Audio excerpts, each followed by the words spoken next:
and welcome to Commerce Made Easier. In today's video, we will discuss about the consumer and protection provided to the consumer. So, who is consumer? Consumer is a person who consumes the product or service provided by the manufacturer और service provider. तो consumer जिसको हम हिंदी में ग्राहक कहते हैं, customer भी कहा जाता है, वो जो सेवाएं या वस्तुएं जो बनाई जाती हैं प्रोड्यूसर के द्वारा उनको इस्तेमाल करता है, उसे हम कंज्यूमर कहते हैं. तो कंज्यूमर जो होते हैं वो कोई भी हो सकते हैं. आप और हम सभी कंज्यूमर्स ही हैं. कोई ना कोई चीजें हम खरीदते हैं इस्तेमाल करने के लिए. खाने पीने की चीजें हो सकती हैं या कोई और चीजें हो सकती हैं, दवाइयां हो सकती हैं, कपड़े हो सकते हैं, कुछ भी चीजें हैं जो हम इस्तेमाल करते हैं वो खरीदते हैं, तो हम कंज्यूमर्स कहलाते हैं. तो कंज्यूमर्स को जो है हम बात करेंगे प्रोटेक्शन के बारे में आज. तो प्रोटेक्शन क्यों चाहिए और प्रोटेक्शन का क्या मतलब हुआ? तो consumer protection means providing protection to customers against any exploitation or unfair trade practices by producer or sellers. तो कंज्यूमर जो होते हैं उनको प्रोटेक्शन इसलिए चाहिए होती है क्योंकि उनका जो है शोषण किया जाता है. कई प्रकार के ऐसी तरीके इस्तेमाल किए जाते हैं जिससे कि कंज्यूमर्स को नुकसान होता है. तो चाहे आप उसको सेहत को नुकसान समझ लीजिए, चाहे कोई और फिजिकल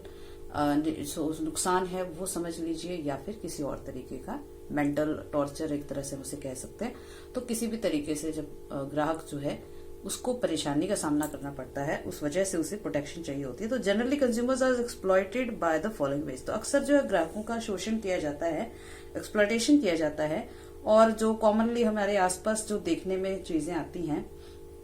या कारण जो भी होते हैं वो कुछ इस प्रकार से होते हैं, जैसे कि giving false information in the advertisement and promoting sale of inferior quality goods और सर्विसेज.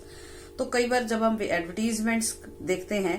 तो उसमें कई बार कई चीजों को बहुत ही बढ़ा चढ़ा के कहा जाता है. जैसे कि कई बार हम देखते हैं उसमें कोई क्रीम दिखाई जाती है जिससे कहते हैं कि वो गोरा होने की क्रीम है और उसमें बड़े बड़े दावे किए जाते हैं. उसके अलावा कई बार हाइट बढ़ाने के कुछ प्रोडक्ट्स होते हैं जिनको कहा जाता है कि इसको खाने से या पीने से इससे हाइट बढ़ती है, या कई और प्रकार की, या दिमाग की शक्ति बढ़ाने के लिए कुछ ऐसे ड्रिंक्स या टैबलेट्स इस तरह की दी जाती हैं कि इसको खाने से आपकी जो यादाश्त है वो बढ़ जाती है. तो इस तरह से बहुत सारी ऐसी जो भ्रामक जो एडवर्टीजमेंट्स हैं जो एक्चुअल में वो रिजल्ट्स नहीं देती है जो दिखाया जाता है विज्ञापनों में. तो इस तरह के विज्ञापन देखकर जो कस्टमर्स हैं वो उस तरह के प्रोडक्ट्स खरीद लाते हैं जो घटिया क्वालिटी के होते हैं. कई बार हल्की क्वालिटी की चीजें भी जो है वो उतनी अच्छी नहीं होती हैं जितना उनको टीवी में या विज्ञापनों में दिखाया जाता है. जैसे हम कई बार ऑनलाइन शॉपिंग में देखते हैं कि किसी चीज को बहुत ही बढ़ा चढ़ाकर हम वो विज्ञापनों में दिखाते हैं, और जब हम उसे खरीदते हैं ऑनलाइन शॉपिंग के माध्यम से, तो जब हमारे पास वो प्रोडक्ट पहुंचता है तो हमें उतना सेटिस्फेक्शन नहीं मिलता जितना कि हमने उसको टीवी में देखा था, या उतना अट्रैक्टिव वो नहीं लग रहा होता जितना कि वो टीवी में शो किया जा रहा होता है, या हमें उसके रिजल्ट्स उस तरह से नहीं मिलते हैं जिस तरह से उसमें दिखाया जा रहा होता है. तो कई तरह की ऐसी बातें हैं. तो ये एक प्रकार का शोषण हो गया. विज्ञापनों के माध्यम से हम जो है कस्टमर्स का कंपनियां शोषण करती हैं. Then food adulteration by the sellers. Adulteration मतलब मिलावट. तो खाने पीने की वस्तुओं में कई बार जो है मिलावट की जाती है. आप देखते हैं कि हल्दी में कलर मिलाया जाता है, या लाल मिर्ची पाउडर में कलर मिलाया जाता है, या कोई और प्रकार का जो है दूध में पानी मिलाया जाता है, या दवाइयां, नकली दवाइयां बनाई जाती हैं, या और किसी प्रकार का मिलावट जो की जाती है उसे, या देसी घी में जैसे कि डालडा घी को, या किसी और प्रकार के ऑयल में दूसरे ऑयल को जो कि सस्ता वाला तेल है महंगे वाले तेल में मिला करके बेचा जाता है. तो इस तरीके से किसी भी प्रकार का जो खाने पीने की वस्तुओं में मिलावट की जाती है, नकली पनीर, नकली खोया, नकली घी, सभी उदाहरण हैं. ये फूड एडल्ट्रेशन के एग्जाम्पल्स हैं जिससे कि कस्टमर को नुकसान पहुंच सकता है. ग्राहक को यूज करने के बाद उस चीज से कई बार जो है फूड पॉइजनिंग हो जाती है. कई बार उनको हॉस्पिटल में जाना पड़ता है, भर्ती होना पड़ता है, और कई बार जान तक चली जाती है. तो इस तरह के जो है उसके परिणाम हमें सामने आने देखने को मिलते हैं. ग्राहकों का शोषण इसको कहा जा सकता है. Then offering inferior quality duplicate goods and services. कई बार जो घटिया क्वालिटी के प्रोडक्ट्स हैं उनको जो है ग्राहक को भ्रमित करके वो बेच दिए जाते हैं दुकानदारों के द्वारा या कंपनीज के द्वारा. या फिर नकली उत्पाद, आपने बहुत सुने होंगे कि नकली क्रीम्स हैं, नकली जो कपड़े हैं, नकली जूते हैं, जो ब्रांडेड प्रोडक्ट्स हैं उनकी हूबहू वैसी ही नकल बना करके मार्केट में ऐसे डुप्लीकेट चीजों को बेचा जाता है. और ग्राहक क्योंकि जो है वो आइडेंटिफाई नहीं कर सकता, असली और नकली में फर्क नहीं कर पाता है, क्योंकि वो बिल्कुल एग्जैक्टली वैसे ही बने होते हैं जैसे कि एक असली प्रोडक्ट होता है। तो कई बार इस तरह के चीटिंग या फ्रॉड्स भी जो है कस्टमर्स के साथ की जाती हैं। Then providing short measured and underweight goods. कई बार क्या होता है, कम तोल के, कम नाप कर हम ग्राहक को चीज जो है दुकानदार देता है, बिना किसी स्टैंडर्ड मेजरमेंट के वो ऐसे ही अंदाजे से आपको चीज दे रहा है, या किसी और तरह से। कई बार आपने देखा हो कंकर है, पत्थर है, ईंटें हैं, इस तरह की चीजें रख करके वो आपको मेजर करके फल, सब्जियां या किसी और प्रकार की चीजें देते हैं। तो वो भी एक शोषण के अंतर्गत आता है। उसके अलावा ब्लैक मार्केटिंग है, hoarding of goods and creating scarcity of goods. तो ब्लैक मार्केटिंग को हम कहते हैं काला बाजारी, यानी कि किसी चीज को इकट्ठा करके रखना और फिर जब थोड़ी थोड़ी मात्रा में उसको निकालना, जबकि वो बहुत ज्यादा रेट उसके बढ़ जाते हैं, दाम बढ़ जाते हैं, तो काला बाजारी इसको कहा जाता है। देन होर्डिंग होता है चीजों को जो है शॉर्टेज मार्केट में कर देना और चीजों को जो है स्टोर करके रख लेना ज्यादा मात्रा में, ताकि उसकी बाजार में स्कैसिटी हो जाए और फिर बाद में उसको महंगे दामों पर बेचा जा सके। And creating scarcity of goods, ये भी इसी के अंतर्गत आता है कि बाजार में एक जो है आर्टिफिशियल स्कैसिटी जो है गुड्स की, यानी कि चीजों की कमी। आप हर साल टीवी में देखते हैं, सुनते हैं, कई बार प्याज महंगे हो गए, कभी टमाटर महंगे हो गए। उसका कारण यही होता है कि एक तो नेचुरल कॉज होता ही है कि भाई फसल खराब हो गई है या ज्यादा उत्पादन नहीं हो पाया, लेकिन दूसरा कारण ये भी होता है कि सब कुछ होते हुए भी ठीक ठाक अच्छी फसल हुई है, सब कुछ हुआ है, तो भी बाजार में वो चीज अवेलेबल नहीं है और महंगे दामों में वो है जो मनमानी रेट्स में उनको बेचते हैं बाद में। तो उसको आर्टिफिशियली जो है उस चीज की कमी कर दी जाती है ज्यादा मात्रा में होर्डिंग करने के माध्यम से। तो इस तरह की सारी तमाम चीजें जो है वो ग्राहकों के शोषण का आधार बनती हैं, जिसके कारण ग्राहक शोषित होते हैं और वो समझ भी नहीं पाते कि उनका शोषण हो रहा है। अगर उन्हें पता भी होता है कि हमारा शोषण हो रहा है तो उन्हें पता नहीं होता कि अब हम क्या करें। तो ये सारी चीजें जो है उदाहरण है हमारे, जो कंज्यूमर्स को जो है शोषण करने के लिए, उनका एक्सप्लॉयटेशन जो है जिनके माध्यम से करते हैं बिजनेसमैन। और now we will discuss the importance of consumer protection. तो consumer is the king of market and if you remove consumer from the market then nothing remains in the market. तो कंज्यूमर जो है, हमने marketing concept पढ़ा था जब marketing का topic हमने किया था, तो जो मार्केटिंग कंसेप्ट है इट सेड्स that consumer is the king of the market. तो राजा जो होता है, ग्राहक राजा होता है। राजा का मतलब होता है जिसके हिसाब से सब चीजें होती हैं मार्केट में, उसको ही सेंटर पॉइंट मान करके हर चीज जो भी हम प्रोडक्शन करते हैं, गुड्स सर्विसेज बनाते हैं, जो भी सेवाएं उनको दे रहे हैं, उसकी आवश्यकताओं को, जरूरतों को ध्यान में रखकर ही हमें सब चीजें करनी होती है। तो अगर हम मार्केट में से कंज्यूमर को हटा दें तो बाजार में कुछ भी नहीं बचेगा। यानी कि आप जो भी, जितने भी अच्छे आप बिजनेसमैन है, जितना भी आपने पैसा लगाया है मशीन पे, प्लांट पे, बिल्डिंग पे, कितने अच्छे टैलेंटेड आपने एम्प्लॉइज रखे हैं, लेकिन अगर कस्टमर ही उसको खरीदेगा नहीं आपके प्रोडक्ट को, तो आपके प्रोडक्ट की वैल्यू जीरो है। तो इस तरह से बिना ग्राहक के बिजनेस नहीं चल सकता। तो ग्राहक ही अगर बिजनेस में नहीं होगा तो आपका बिजनेस जीरो हो जाएगा। तो कहने का मतलब कि कंज्यूमर हमारा एक मेन जो सेंटर पॉइंट है या मेन धुरी है, जिसके चारों ओर बिजनेस की सारी एक्टिविटीज घूमती हैं, उसी को हम ध्यान में रखते हुए या बिजनेसमैन जो है चीजें, गुड्स या सर्विसेज प्रोवाइड करता है या प्रोड्यूस करता है। तो importance of consumer protection can be highlighted from the following points, और we can say that why consumer need protection. तो हम इसको दो तरह से समझ सकते हैं कि क्यों हमारे लिए कंज्यूमर प्रोटेक्शन जरूरी है, या कंज्यूमर को प्रोटेक्शन क्यों चाहिए। तो किस वजह से, कौन से ऐसे कारण हैं जिससे हमें कंज्यूमर को प्रोटेक्शन देनी पड़ती है या उनको प्रोटेक्शन देना जरूरी हो जाता है। तो generally consumer is unaware about his rights and reliefs available for his safety. तो अक्सर जो होते हैं ग्राहक होते हैं, तो हम तो अभी जैसे मान लीजिए हम बिजनेस से फील्ड से रिलेटेड हैं या हम उसके बारे में जान रहे हैं, सीख रहे हैं, तो हमें इसके बारे में पता है। लेकिन जो लोग, आम जनता है, कंज्यूमर तो कोई भी हो सकता है, एक पढ़ा लिखा व्यक्ति हो सकता है, एक अनपढ़ हो सकता है, एक बच्चा हो सकता है, एक बूढ़ा हो सकता है, एक जवान हो सकता है, कोई भी व्यक्ति कंज्यूमर हो सकता है। तो फिर उस कंज्यूमर्स को अपने अधिकारों के बारे में, अपनी जिम्मेदारियों के बारे में,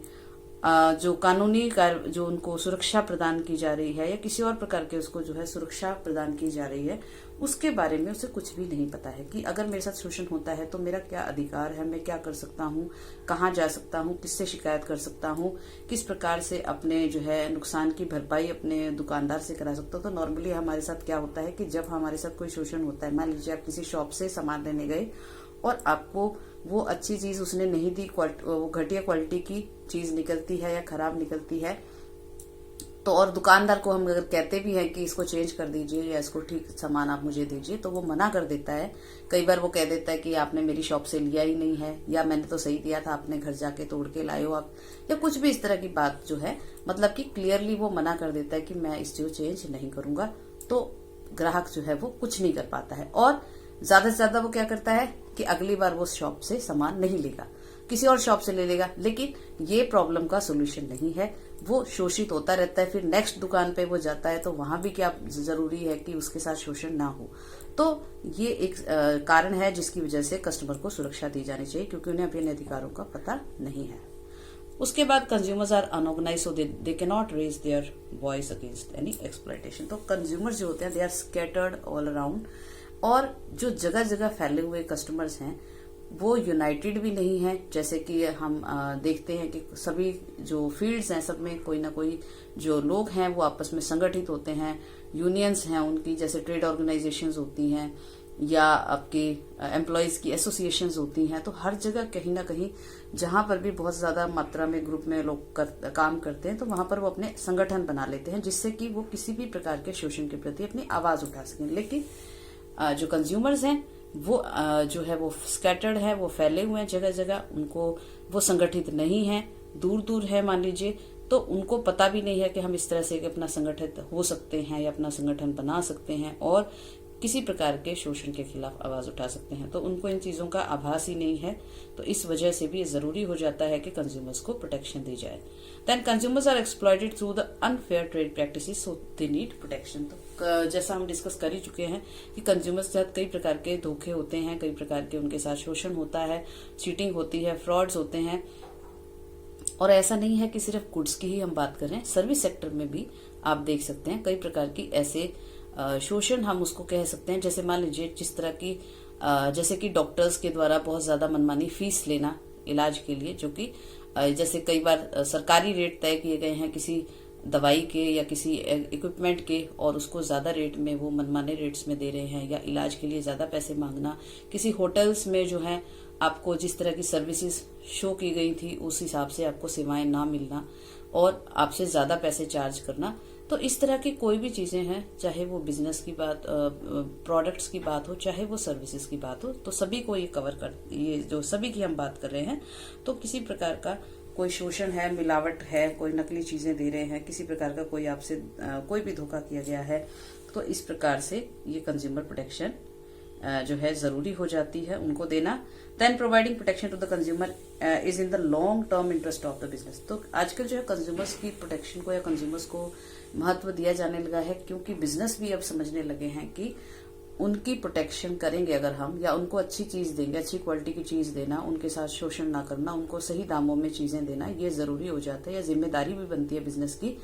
और अगर वो ऐसा करते हैं तो ये बिजनेस के लिए लंबे समय में बहुत फायदेमंद रहेगा, क्योंकि जो ग्राहक एक बार कंपनी से संतुष्ट हो जाता है या उससे अटैच हो जाता है, वो अपनी लॉयल्टी शो करता है, यानी कि वो उसके प्रति वफादार हो जाता है। वो उसी कंपनी का प्रोडक्ट लेगा, चाहे बाजार में जितने मर्जी प्रोडक्ट्स आ जाएं, अगर वो उस कंपनी से जुड़ जाता है भावनात्मक रूप से। तो ये बहुत जरूरी है बिजनेसेस के लिए कि लंबे समय में अगर वो बिजनेस अपना अस्तित्व बनाए रखना चाहते हैं, आगे बढ़ना चाहते हैं, ग्रोथ करना चाहते हैं, डेवलपमेंट करना चाहते हैं, तो उन्हें जरूरी है कि वो कंज्यूमर्स की इंपॉर्टेंस को समझें और उन्हें प्रोटेक्शन प्रोवाइड करें। Then it is the social responsibility of the business to provide protection to the consumers and not cheat them. तो एक तरह से ये बिजनेस की जो है जिम्मेदारी भी बन जाती है, एक तरह से नैतिक जिम्मेदारी या सामाजिक जिम्मेदारी भी है कि वो ग्राहक को सुरक्षा प्रदान करे, क्योंकि जो ग्राहक है वो एक अभिन्न अंग है बिजनेस का, बिना ग्राहक के कुछ भी नहीं है। तो अगर वो ग्राहक को चीट करेगा या ग्राहक के साथ धोखा करेगा या ग्राहक को इम्पोर्टेंस नहीं देगा, तो उसका बिजनेस ज्यादा बड़े लंबे समय तक नहीं चल पाएगा। तो ये उसकी एक नैतिक जिम्मेदारी या एक सामाजिक जिम्मेदारी भी है कि वो बिजनेसमैन जो है वो ग्राहक को चीट ना करे, उसके साथ कोई धोखा, किसी तरह का फ्रॉड ना करे, उसे अच्छे से ट्रीट करे और उसे अच्छी क्वालिटी के गुड्स या सर्विसेज प्रोवाइड करे। Then business uses society's resources, so it should provide good facilities of services to the consumers which are part of society. तो कंज्यूमर्स क्योंकि सोसाइटी का ही एक हिस्सा है, समाज का ही एक हिस्सा है, तो और बिजनेस जो है वो सामाजिक संसाधनों का प्रयोग करता है। बिजनेस रिसोर्सिस का यूज करता है, चाहे वो एम्प्लॉयज के रूप में है, चाहे वो कस्टमर्स के रूप में है, चाहे वो रॉ मटेरियल परचेज कर रहा है, चाहे सप्लायर्स हैं, कोई भी है, तो सभी जो मैन मनी मटेरियल मशीनरी जो भी है वो सब सोसाइटी से उसे मिलती है। वहीं के लोकल नेचुरल रिसोर्सेज का वो यूज करता है, वहां के लोकल एम्प्लॉयज को जो है वो यूज करके अपना प्रोडक्शन करता है, उन्हीं से प्रॉफिट कमाता है कंज्यूमर से। तो उसकी जिम्मेदारी है कि वो कंज्यूमर्स को प्रोटेक्शन दे और किसी प्रकार का धोखा उनके साथ ना करे। Then there are some legal acts और government rules due to which business organisations are bound to provide goods and services to the consumers. तो सरकार के द्वारा कुछ ऐसे नियम भी बनाए गए हैं, कुछ ऐसे कानून भी पास किए गए हैं, बनाए गए हैं, जिनका पालन करते हुए जब वो पालन करते हैं बिजनेस, तो ऑटोमेटिकली कंज्यूमर्स को प्रोटेक्शन मिलती है। यानी कि बिजनेस के लिए कुछ गाइडलाइंस दी जाती हैं रूल्स के अंदर कि आपको ये करना है, आप ये नहीं कर सकते, आप ये कर सकते हैं। तो उनको ध्यान में रखते हुए, उनका पालन करते हुए अगर बिजनेसेस काम करते हैं तो ऑटोमेटिकली कस्टमर को सुरक्षा प्रदान होती है। मान लीजिए हम लेबल की बात करते हैं, हमने मार्केटिंग में लेबलिंग के बारे में पढ़ा था और हमने पढ़ा था कि लेबल के ऊपर जो है, या हम कभी भी कोई प्रोडक्ट देखते हैं उसके ऊपर जो लेबल होता है उस पर सारी तरह की डिटेल इन्फॉर्मेशन होती है कि ये प्रोडक्ट जो है इसकी मैन्युफैक्चरिंग डेट क्या है, इसकी एक्सपायरी डेट क्या है, कोई प्रिकॉशंस हैं तो वो क्या लेने हैं, या इसका जो MRP है मैक्सिमम प्राइस जो है वो कितना है, प्रिंट रेट, और उसके अलावा जो है उसके अंदर इंग्रेडिएंट्स जो है वो क्या मिला करके बनाया गया है। ये सारे डिस्क्रिप्शन जो है हम प्रोडक्ट्स के ऊपर देखते हैं। तो ये लीगली इम्पोर्टेंट जो है जरूरी भी है बिजनेसेस के लिए सारी डिटेल इन्फॉर्मेशन देना, जिससे कि ग्राहक को क्लियर इन्फॉर्मेशन मिल सके प्रोडक्ट के बारे में कि ये चीज क्या है, कब बनी थी, इसमें क्या क्या चीजें मिलाकर बनाया गया है, ताकि और इस पे प्राइस क्या है, तो हर चीज की डिटेल जो है उसको उस पर मिल जाती है। तो ये कानूनी रूप से जरूरी बनाया गया है। तो इस तरह से जब कोई बिजनेस किसी एक्ट के अकॉर्डिंग काम करता है तो ऑटोमेटिकली वो सही तरीके से काम करेगा और कंज्यूमर्स को प्रोटेक्शन भी मिलेगी, तो किसी प्रकार का शोषण उसका नहीं हो पाएगा। Okay, now let us talk about the legal protection provided to the consumer by some acts. तो कुछ हम एक्ट्स की बात कर रहे हैं, कानूनों की बात कर रहे हैं। अलग अलग कानून हैं जिनके माध्यम से जो है कंज्यूमर्स को सुरक्षा प्रदान की जाती है सरकार के द्वारा या कानूनों के द्वारा। द एसेंशियल कमोडिटीज एक्ट 1955, तो जो एसेंशियल कमोडिटीज एक्ट है इसके according it regulates the production, supply and distribution of essential commodities like medicine, food items, also check price hikes, black marketing, hoarding etcetera. तो जो ये एसेंशियल कमोडिटी एक्ट है ये जरूरी वस्तुएं जो आती है, जरूरी वस्तुओं की श्रेणी में आता है, जैसे कि खाने पीने की कुछ चीजें हैं, जैसे गेहूं है, चावल है, कुछ दालें हैं, कुछ चीनी है, इस तरह की कुछ बेसिक चीजें हैं, या कुछ जीवन रक्षक दवाइयां हैं। तो ऐसी बहुत सारी चीजें हो सकती हैं जो हमारे एक व्यक्ति के जीवन के लिए बहुत जरूरी है। तो उस पर जो है अंकुश लगाने के लिए कि बिजनेसमैन जो है या प्रोड्यूसर्स जो है वो अपनी मनमानी ना करें, उनको महंगे दामों में ना बेचें और किसी तरह का शोषण अपने ग्राहक के साथ ना कर पाए, इसलिए कुछ चीजों को एसेंशियल कमोडिटीज की श्रेणी में रखा जाता है और उस एसेंशियल कमोडिटीज का जो प्राइस है वो फिक्स किया जाता है, उसकी प्रोडक्शन पर नजर रखी जाती है, उसकी सप्लाई और डिस्ट्रीब्यूशन पर भी नजर रखी जाती है और उसके प्राइस कीमतें ना बढ़े, कोई महंगी चीजें ना बेच पाए, जो भी गवर्नमेंट रेट फिक्स किया गया है उसी दाम पर उसको बेचा जाए, किसी प्रकार की उस प्रोडक्ट की कालाबाजारी ना हो पाए, किसी तरह की वो जो है लोग उसको जो है इसकी होर्डिंग ना कर पाए, उसको उसका भंडारण ना कर पाए, उसको ज्यादा मात्रा में इकट्ठा ना कर सके। तो इस तरह की जो ये कानून है, यदि कोई ऐसा करता है तो उसके ऊपर इस कानून के अंतर्गत कार्रवाई की जाती है और उसको सजा दी जाती है। तो इस प्रकार से एसेंशियल कमोडिटी एक्ट है जो ग्राहकों को सुरक्षा प्रदान करता है, यानी कि जो आवश्यक चीजें हैं उसके लिए वो उसको मिलती रहे बाजार में, उसकी कोई शॉर्टेज ना हो, किसी प्रकार की कोई कमी ना हो, इसको चेक करना इस एक्ट के अंतर्गत आता है। उसके अलावा prevention of food adulteration act 1954, तो जैसा कि नाम से ही पता चल रहा है फूड एडल्ट्रेशन एक्ट है, it provide protection against the adulteration in the food item. तो जैसा हम बात कर चुके हैं कि कई प्रकार के जो मिलावटें हैं खाने पीने की चीजों में की जाती हैं, घटिया क्वालिटी का रॉ मटेरियल यूज करके खाने पीने की चीजों को बनाया जाता है, कई बार उसमें मिलावटें की जाती हैं, अलग अलग प्रकार की नकली घी है, नकली खोया है, नकली जो है सामान, आर्टिफिशियल चीजें आप देखते हैं, बहुत सारी चीजें सुनते हैं मार्केट में, नकली बंद गोभी, नकली प्लास्टिक के चावल हैं, किसी भी तरह की चीजें हो सकती हैं, कुछ भी एडल्ट्रेशन हो सकता है। तो घटिया या नकली क्वालिटी की या मिलावट की जाती है। तो ये सारी चीजें जो है ग्राहक के साथ एक तरह से चीटिंग है, उसकी सेहत को नुकसान पहुंचता है, उसको ज्यादा पैसे चुकाने पड़ते हैं कई बार, और तो भी उसे प्योर चीज प्राप्त नहीं हो पाती। तो इस तरह की चीजों को रोकने के लिए ये कानून के अंतर्गत कार्रवाई की जाती है। Then one more act is bureau of Indian standard act 2016। The bureau of Indian standard act set the standards for of various products like allotment of ISI marks to products etc. तो bureau of Indian standard act जो है, इसके अंतर्गत जो products हैं उनको उनके लिए स्टैंडर्ड सेट किए जाते हैं कि इस तरह की स्टैंडर्ड्स का जो है ये प्रोडक्ट होना चाहिए, और उनको जो है अगर जो स्टैंडर्ड्स के हिसाब से सही प्रोडक्ट बनाए जाते हैं, फिर उनको जो है एक निश्चान जो है, जो कि गारंटी होता है कि ये प्रोडक्ट सही है, और सब कुछ तसल्ली करने के बाद ही जो है ब्यूरो ऑफ इंडियन स्टैंडर्ड जो है ISI मार्क, जिसे एक निशान है, जो कि खासकर हम इलेक्ट्रॉनिक जो सामान है उसके ऊपर देखते हैं, बिजली का सामान जो है उस पर देखते हैं, और ये ISI मार्क इस बात का जो सबूत है कि ये प्रोडक्ट सही क्वालिटी का है, अच्छी क्वालिटी का है, और सही तरीके से बनाया गया है जैसा कि स्टैंडर्ड्स के हिसाब से होना चाहिए। देन द कंपटीशन एक्ट 2002, तो इसको पहले हम MRTP एक्ट के नाम से जानते थे, 1969,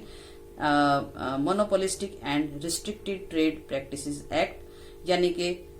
जो मोनोपोली है, मोनोपोली होता है यानी कि एकाधिकार, जबकि मार्केट में एक ही प्रोड्यूसर होता है या एक ही सर्विस प्रोवाइडर होता है, और सेवा लेने वाले बहुत ज्यादा लोग होते हैं, कस्टमर्स ज्यादा होते हैं, तब जो है ग्राहक, तो दुकानदार जो है उसे पता है कि मैं ही सप्लायर हूं, मैं ही सामान दूंगा, मेरे अलावा और कहीं भी ऑप्शन नहीं है ग्राहक के पास जाने की, तो वो मनमाने रेट अपने जो है लेने लगता है वस्तुओं के या सेवाओं के। तो इस चीज को रोकने के लिए जो है ये एक्ट बनाया गया था। तो अब इसकी जगह जो है कंपटीशन एक्ट 2002 आ गया है, और ये जो है प्रमोट करता है fair competition between business without any harm to customers. तो आपस में जो भी एक सही तरीके से कंपटीशन है, यानी कि प्रतियोगिता जो होती है, प्रतियोगिता मतलब जैसे कि आपस में जो उनके बीच में सेम टाइप के प्रोडक्ट बनाने वाली कंपनियां हैं, वो आपस में एक स्वच्छ या एक सही तरीके से compete करें आपस में, किसी प्रकार से एक दूसरे को नुकसान पहुंचाए बिना, या किसी प्रकार की अपनी बिक्री को बढ़ाने के लिए किसी तरह के गलत तरीकों का प्रयोग ना करें कि कंपटीटर से आगे निकलना है तो मैं कैसे भी करके घटिया सामान बना के या घटिया तरीके से या किसी और तरह का नुकसान पहुंचा के दूसरी कंपनी को आगे बढ़ूं। तो इस तरह की चीजों को रोकने के लिए ये एक्ट बनाया गया है। Then trademark act 1999 which register the brand of companies and no other company can use that name। तो जो ट्रेडमार्क एक्ट है 1999, इसके अंतर्गत जो ब्रांड्स होती हैं कंपनी की, जैसे अलग अलग उनके नाम होते हैं, तो वो जो नाम होते हैं, आपने देखा होगा कि हम हर एक कंपनी का एक ही नाम होता है, कोई और उस नाम की कंपनी हमारे देखने में नहीं आती। उसका कारण ये है कि जो कंपनियां होती हैं वो अपने नाम को रजिस्टर्ड कराती हैं, या अपनी जो ब्रांड्स हैं, जो उनके प्रोडक्ट्स हैं या सर्विसेज हैं, जिस ब्रांड को वो प्रमोट करती हैं, जिसके माध्यम से वो बिजनेस करती हैं, उस ब्रांड को वो रजिस्टर करा लेती हैं, और रजिस्टर होने के बाद वो ब्रांड बन जाती है ट्रेडमार्क। तो अपना जो ट्रेडमार्क है, उनका ट्रेडमार्क कोई और व्यक्ति या कोई और कंपनी यूज ना कर सके, और उसका फायदा उठाते हुए उसकी गुडविल का या उसके नाम का किसी और प्रकार की गलत चीजें बना करके कस्टमर्स को ना दे सके, जिससे उनकी कंपनी का नाम खराब हो या उनकी मार्केट जो वैल्यू है उस पर फर्क पड़े। तो इस चीज को रोकने के लिए ये एक्ट बना हुआ है, और इससे जो है कंज्यूमर को वही चीजें मिलेंगी जो ब्रांडेड हैं, और जिस नाम से या जिस कंपनी की चीज है वही उसको मिल पाएगी, उसमें उसको सुविधा होगी, क्योंकि कोई और उस नाम की कंपनी है नहीं। तो ग्राहक को भी खरीदने में आसानी होती है कि मुझे ये प्रोडक्ट चाहिए, तो मैं इसी कंपनी का प्रोडक्ट मुझे लेना है, तो मुझे क्या करना है। तो उससे उसको किसी तरह की कोई संशय मन में नहीं होता, किसी प्रकार की कोई डाउट्स उसके मन में नहीं रहती हैं। Then sale of good act 1930, तो इसमें टर्म्स एंड कंडीशन जो होती है सेल ऑफ गुड्स की, तो वस्तु जो विक्रय होता है, जो सामान बेचा जाता है या खरीदा जाता है, तो सेल ऑफ गुड एक्ट 1930। तो कई बार दुकानदार और ग्राहक के बीच में किसी प्रकार के अगर झगड़े देखे जाते हैं, सामान बेचते समय ग्राहक को दुकानदार ने कुछ और कहा था, उसके बाद जो है वो प्रोडक्ट उस हिसाब से नहीं है, तो हम सेल ऑफ गुड एक्ट के अंतर्गत जो है उस पर कार्रवाई कर सकते हैं, जिसमें कि जो भी सेल करते समय प्रोडक्ट की जो उन्होंने हमें वादे किए थे या जो हमें बताया था उस हिसाब से अगर प्रोडक्ट नहीं है तो हम इसके अंतर्गत उन पर एक्शन ले सकते हैं। देन द कॉन्ट्रैक्ट एक्ट 1872, तो जो कॉन्ट्रैक्ट एक्ट है, इंडियन कॉन्ट्रैक्ट एक्ट 1872, इसमें रूल्स हैं कॉन्ट्रैक्ट के, जो भी डिफरेंट पार्टीज होती हैं, जैसे कि मान लीजिए बिजनेसमैन टू बिजनेसमैन है, या कस्टमर और बिजनेस के बीच में, कंपनी के बीच में कोई कॉन्ट्रैक्ट है, उसके हिसाब से जो हमने वो सुविधा नहीं मिली। मान लीजिए हमने इंश्योरेंस लिया है, तो अब इंश्योरेंस जो है वो एक तरह से कॉन्ट्रैक्ट होता है between the company and the customer, कि अगर आपको कुछ हो जाता है तो कंपनी आपको इतना, आपको या आपके जो भी नॉमिनीज हैं उनको इतना पैसा देंगे। तो कोई भी उसके जो रीजंस हैं उसमें मेंशन हुए, और अगर मान लीजिए बाद में कंपनी देने से मना कर देती है, किसी प्रकार के आनाकानी करती है, तो कंज्यूमर्स के पास अगर सॉलिड रीजन है तो वो उसके ऊपर कार्रवाई कर सकता है, क्योंकि जो कॉन्ट्रैक्ट हुआ है उनके बीच में उसके हिसाब से अगर वो नहीं चलते हैं या नहीं देते हैं पैसा, तो उसके हिसाब से उन पर एक्शन हो सकता है। तो कहने का मतलब जो कॉन्ट्रैक्ट्स हैं, जैसे कि सर्विसेज में हम देखते हैं, सेवाओं में हम देखते हैं, तो इसमें भी कॉन्ट्रैक्ट जो भी हमारे होते हैं, मान लीजिए पार्टनर्स के बीच में है, या आपके एम्प्लॉय और एम्प्लॉयर के बीच में है, किसी भी प्रकार के कोई कॉन्ट्रैक्ट्स अगर होते हैं तो उन कॉन्ट्रैक्ट्स इस कैटेगरी में आते हैं, और उसके अकॉर्डिंग उनकी जो प्रॉब्लम्स हैं या उनके जो सॉल्यूशन है उनको दिए जाते हैं। द कंज्यूमर प्रोटेक्शन एक्ट 2019, तो कंज्यूमर प्रोटेक्शन एक्ट जो है 2019 की हम बात कर रहे हैं, और ये ग्राहकों को सुरक्षा प्रदान करता है। इसको स्पेशली बनाया ही ग्राहकों को सुरक्षा प्रदान करने के लिए। ये जो दूसरे एक्ट्स हमने पढ़े हैं, ये भी ग्राहकों को इनडायरेक्टली या डायरेक्टली सुरक्षा प्रदान करते हैं, लेकिन जो ये कंज्यूमर प्रोटेक्शन एक्ट है ये डायरेक्टली कंज्यूमर्स से जुड़ा हुआ है, और इनको बनाया ही कंज्यूमर की प्रोटेक्शन के लिए है। और यहाँ पर मैं बताना चाहूंगी आपको कि इससे पहले जो है कंज्यूमर प्रोटेक्शन एक्ट था 1986, तो 1986 के बाद जो है ये नया एक्ट जो है अस्तित्व में आया है 2019 में, क्योंकि जो आजकल बदलते समय के साथ साथ जो भी परिवर्तन हमारे होते हैं उसके हिसाब से कानूनों में भी समय समय पर संशोधन किया जाता है, या पुराने कानून का स्थान जो है वो नया कानून ले लेता है। तो इस तरह से ये तमाम जो एक्ट्स हैं ये कस्टमर्स को सुरक्षा प्रदान करते हैं। तो हम इसको जो कंज्यूमर प्रोटेक्शन एक्ट है, नेक्स्ट वीडियो में हम इसको डिटेल में डिस्कशन करेंगे कि ये कंज्यूमर प्रोटेक्शन एक्ट क्या है, क्या क्या इसके जो मेन पॉइंट्स हैं, किस तरह के इसमें कंज्यूमर्स को अधिकार हैं, किस तरह के उनकी रिस्पॉन्सिबिलिटीज हैं, क्या सिस्टम है, किस तरह से ग्राहकों को सुरक्षा प्रदान की जाती है। तो यदि कोई कस्टमर के साथ या कंज्यूमर के साथ किसी प्रकार का कोई शोषण होता है, कोई चीटिंग होती है, तो वो क्या एक्शंस ले सकता है, किस प्रकार के रिलीफ्स या उसको उपचार या उसको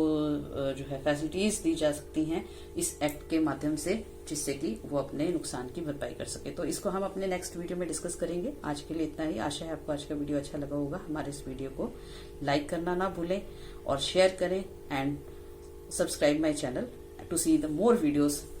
on business and accounts. Thank you.